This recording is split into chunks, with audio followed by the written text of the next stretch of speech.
Okay, this is the big highlight of the night now, is to reveal the secret of who our Citizens of the Year are going to be. And I'm going to have to reverse the order that's printed in the program. I think Pat Doyle got called to an emergency safety meeting. So up first, no, that's not true. Nobody ever tells me anything. Am I supposed to let him go now? Jody has to go first, Pat. No. All right, Nancy, you come tell us. I'm already here. So Is the person receiving the award here? we'll find out in a minute. All right. So, first of all, last year when I got this, I was so surprised and shocked. I forgot one really major thing. I forgot to thank my wife. So, thank you, Deb. And to the recipient that I give this to, remember, thank your spouse. That's important.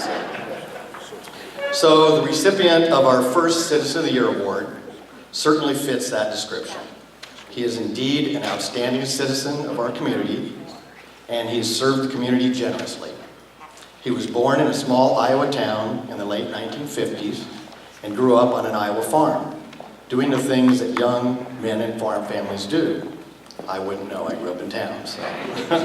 His chores included cleaning hog sheds, grinding feed, feeding livestock, plowing, disking, planting, cultivating, walking beans, baling hay, and harvesting.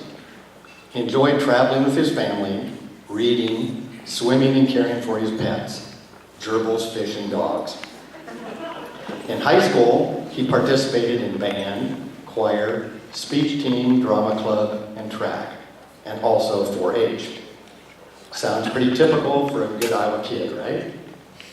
After graduating from high school in 1976, he enrolled in a small liberal arts college in central Iowa. While he was a student there, he enjoyed study trips abroad and membership in a fraternity. He volunteered as chairman for the dance-a-thon to raise money for muscular dystrophy. In 1980, he earned his bachelor's degree in education and then began a career in teaching. Still sounds pretty typical for an intelligent, motivated young Iowa guy, right? Once again, I wouldn't know, but this young man is anything but typical. His career progressed, and in 1984, he was hired to teach at the high school in a certain southeast Iowa town. That small city welcomed his arrival, but his citizens had no idea just how blessed they would be. His life exemplifies what he believes. To be a part of the community, you must be involved with the community, either in a seen or an unseen way. That young man quickly joined the local church and began developing a very active program for the youth. He gave generously of his time and his energies, leading fellowship activities, taking groups to camps, and even on vacations to one of his favorite places on earth. One of those fortunate, now adults, remembers his devotion fondly with these words. What I remember most was his ability to engage with the youth in a youth group. He strived to make the activities something that all kids would want to attend, so there were opportunities to build relationships. He made efforts to connect with the youth and showed genuine interest and care for what was going on in their lives. That interest and care has followed those kids into their adult lives. Before long, he was joined here by a charming young wife, and they went about building a family and a home. Through the years, he's continued to be very active in his church, as a member of the church's leadership, serving on the Christian Education Committee, and teaching Sunday school, and organizing activities for the Wednesday night youth group. He prefers to work in those backstage tasks for his church, volunteering for various jobs and duties for the sake of helping out for a worthy cause and a mission and a purpose. In addition to working full-time as a teacher, he served the Park and Recreation Department as a lifeguard, as well as training and certifying many other lifeguards and swimming instructors for our community. His teaching career has been very successful. He completed a master's degree in 1990 and now serves as chairman of the English and Language Arts Department.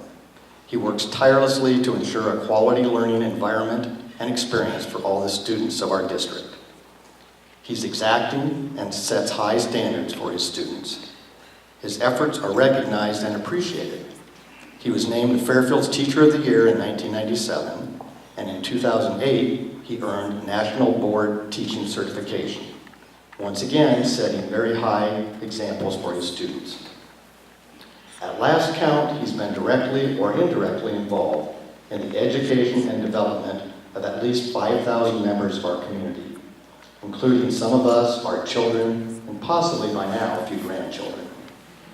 But it's his expertise at another of his teaching responsibilities that provides the bridge from professional excellence to community service. He's the director of the Fairfield High School Drama Department. During his career, he's directed countless extremely successful high school plays and musicals, giving his students skills for a lifetime of involvement. He's been known to spend countless hours cleaning and organizing the high school theater's infamous dungeon. And if none of you have ever been there, it is a dungeon.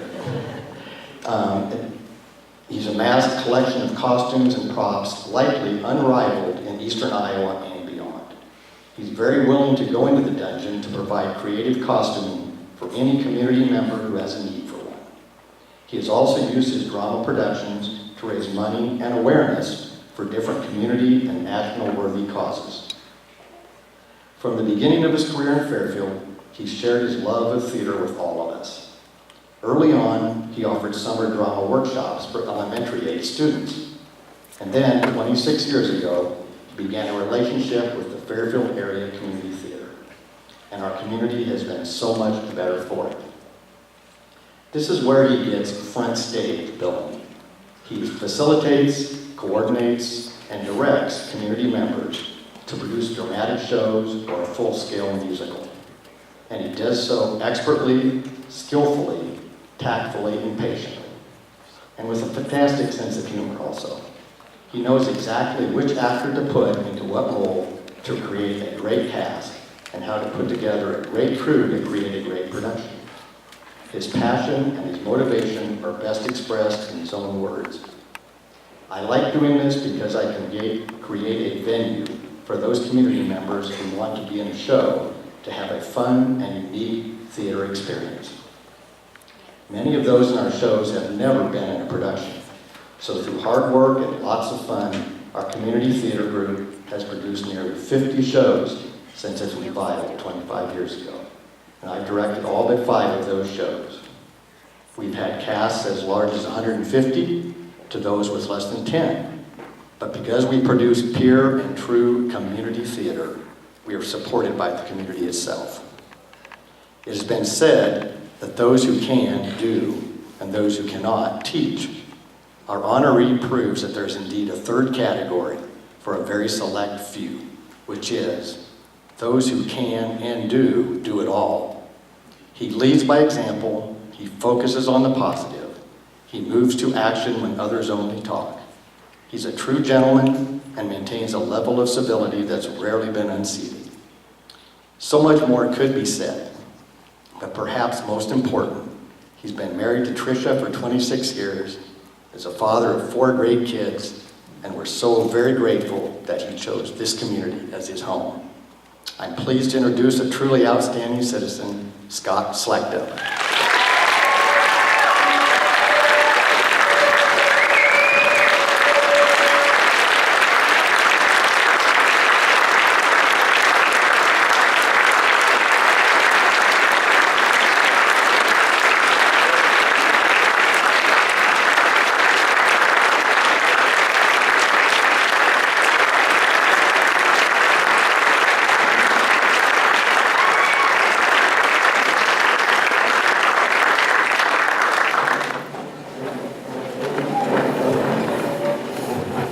Thank you, Tricia. I remember.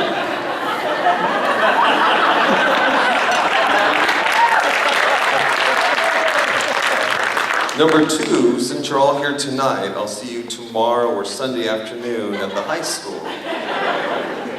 Number 3, as a character in the play that I should be at, but this is okay, says in the first act, holy crap. This is totally unexpected. I am very humbled by this.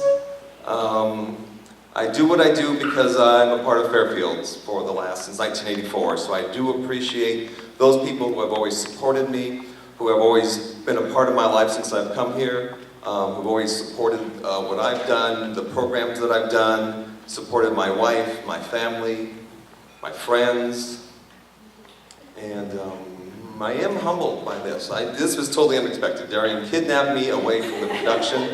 My big concern is who's going to ring the chimes at intermission? But here I am, and so I do appreciate everything you've done, and I am very honored by this. So, thank you very much.